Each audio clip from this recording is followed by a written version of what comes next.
All right, so starting off the show today, I'm joined by one of my longtime closest friends, Jordon. Hey. Hey. Hi. Thank you for having me. I appreciate it. Of course. I figure, for a comic book film, if it's not Mike Sudera, then I think I should have you on board. But lucky for you, I had Mike on already. So. Kidding. Totally kidding. I noticed with you, it's kind of shocking just how much of an encyclopedia you are when it comes to anything comic book related.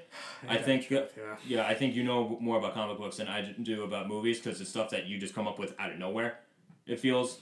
It never ceases to amaze me. That's how bored I get at work. He works in a law firm, folks. Just for context.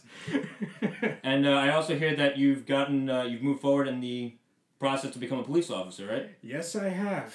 All right. Hopefully getting there. Yeah, so you know what? Good luck to you, and congrats on all the progress that you've gotten already. So, Birds of Prey. You want to say a little bit about it first? Just say what it's about. You want me to handle that? Birds of Prey is about Harley Quinn's... It's in the title. It's Harley Quinn's emancipation from the Joker.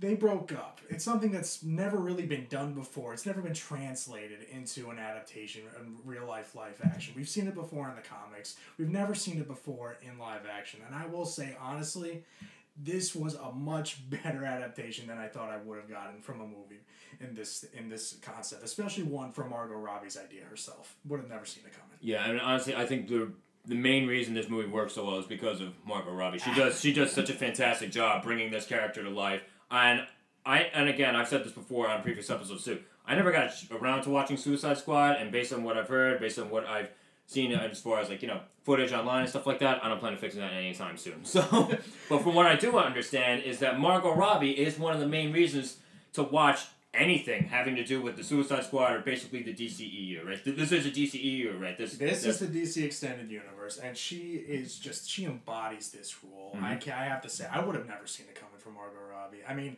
granted, when they first announced her casting, I was very skeptical about it. I was like, this is not the kind of actor you would have expected to even be in a comic book role.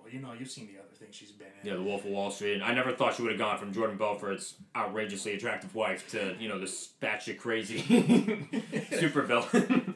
Yeah, and she just knows how to have fun with it. She's having the time of her life. She knows how to play this character so well, and it's not an easy thing to do because we've seen her in the animated series from the Batman Arkham video games, which I think is honestly where she really got her shine from, and then translating it to a movie, to a film, to see it really come to life is something not easy to do, especially for someone as complicated as Harley Quinn. Mm-hmm. And I think, when it comes to roles like these where the character isn't necessarily the most mentally stable in the world, that can't be an easy process to get into. Because I feel like acting crazy, that it's very easy for that to just come off as fake or forced or shallow. But when you mix the unhinged personality that she brings to the role with just how much fun that she's having this with, it gives Harley Quinn a very gleeful presence.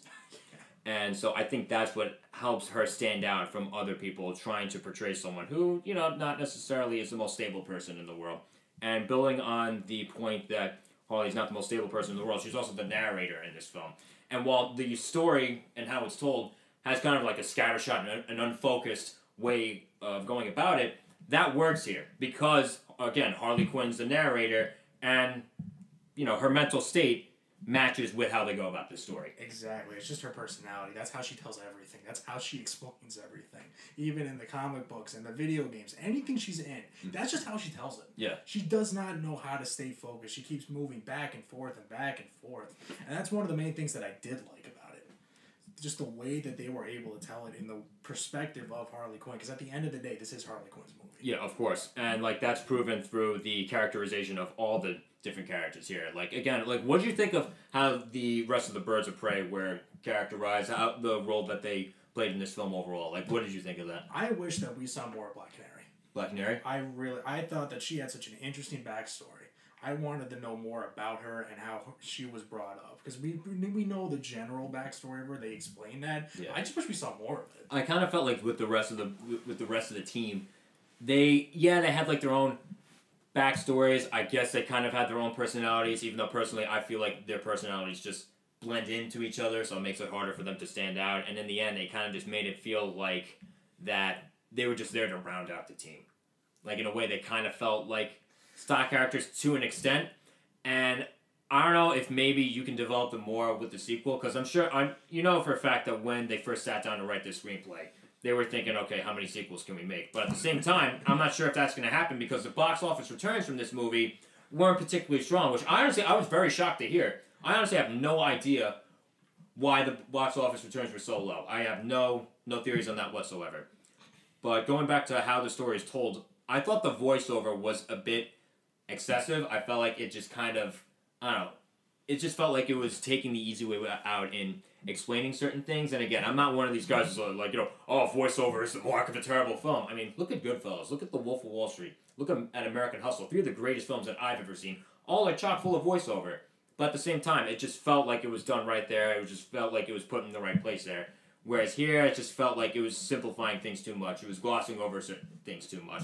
So I don't know what you think about that. I get that point of view, and at the same time, I also sort of disagree with it. Whereas it's like, it definitely helped it, but I do feel like it definitely was overused just a little bit too much. Yeah. Primarily my problem with it was the fourth wall breaking. Not that I have an issue with it per se, it just felt very out of character for Harley Quinn. Yeah. Just to kind of talk to us. That's just not very... You didn't feel like that was her? And again, I don't know, I've said this before too, I'm not much of a comic book aficionado, so my point of view, of course, is going to be a little different on here. Like, it wasn't the fourth wall breaking itself that bothered me. Because, I remember when we were walking out of the theater, someone else in the audience was basically saying, oh, she's just fourth wall breaking, talking to the audience like Deadpool did. But at the same time, I could see that point, but it just felt different because, again, Harley Quinn is a bit more unhinged, so it just felt like a different person telling us. Even though, like I said, the voiceover was a bit excessive. Yeah. What'd you think of the rest of the performances in this movie? I thought that Mary Elizabeth Winstead, I wish she had more. Yeah.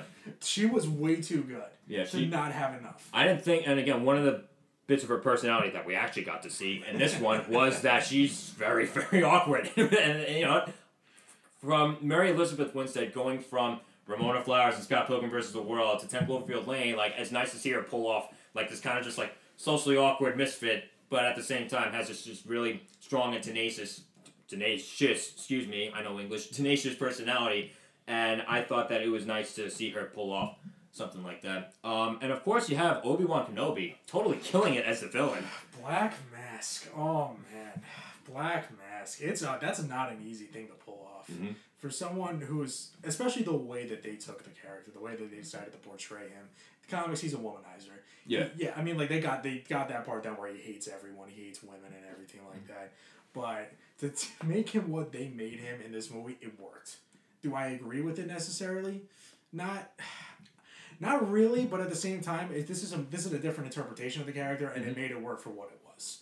I thought that Ewan McGregor absolutely killed it. Yeah, he was phenomenal. He's awesome. And one of my concerns going into this one, as I said when I previewed the film in a previous episode, was that we're used to seeing Ewan McGregor as a good guy. Can he pull off being someone as despicable as Black Mask? And the answer is yes. 1,000 times yes. He is easily one of the best parts of the film. Absolutely. Margot Robbie and Ewan McGregor for sure carried this film. So as far as other things I didn't like, the girl who played Cassandra, I was not crazy about her. And again, it's a child performance. Can you really say that sort of thing about her? Yeah, you can. Look at Jojo Rabbit, 3 terrific child performances right there. There have been great child performances going on for decades. So, honestly, I never liked the excuse of saying, they're just children and whatnot. But at the same time, there have been so many great child performances in cinema for God knows how long. Yeah. So, I don't like that excuse at all. In this case, I think it was more what she had to work with. I think it was the script, and I think it was the direction that they were taking her character. Because in my personal opinion, this was not the Cassandra Cain we should know. The Cassandra Cain in the comics, she was Batgirl. She was an assassin. She was raised by the League of Assassins. Doesn't she become... You said she becomes Robin or something Robin like that. and Batgirl. Yeah. It depends on which interpretation you're talking about, but that's not the point. Again, I find this out from him because I know nothing about this. The main one that we know, she was raised to be the bodyguard of Ra's al Ghul, one of the most deadliest Batman villains ever. Mm-hmm.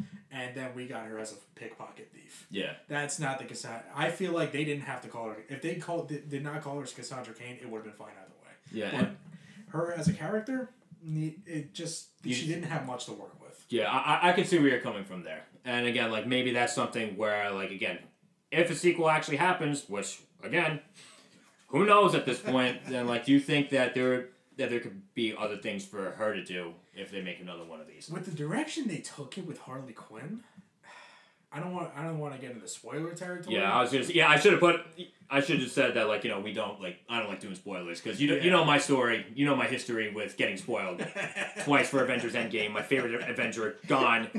Thank you, Instagram.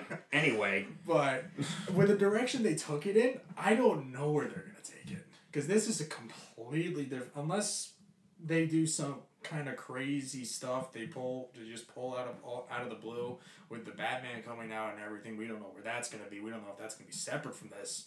There's no way of really knowing where it's going to go. I have absolutely no idea whatsoever where this is going to go. So now to cap things off, as you know, with every movie I watch, I like to grade things a certain way. I always do a 1 to 100 score. Now, do you like, you know, would you rather do like a 1 to 10, thumbs up, thumbs down, like whatever you want to do, man? I'm fine with the 0 to 100. 0 to 100? All right, so off the top of your head, unless you want me to go first. I'll give it 85. 85? Okay, yeah. I'm going to give it somewhere around there.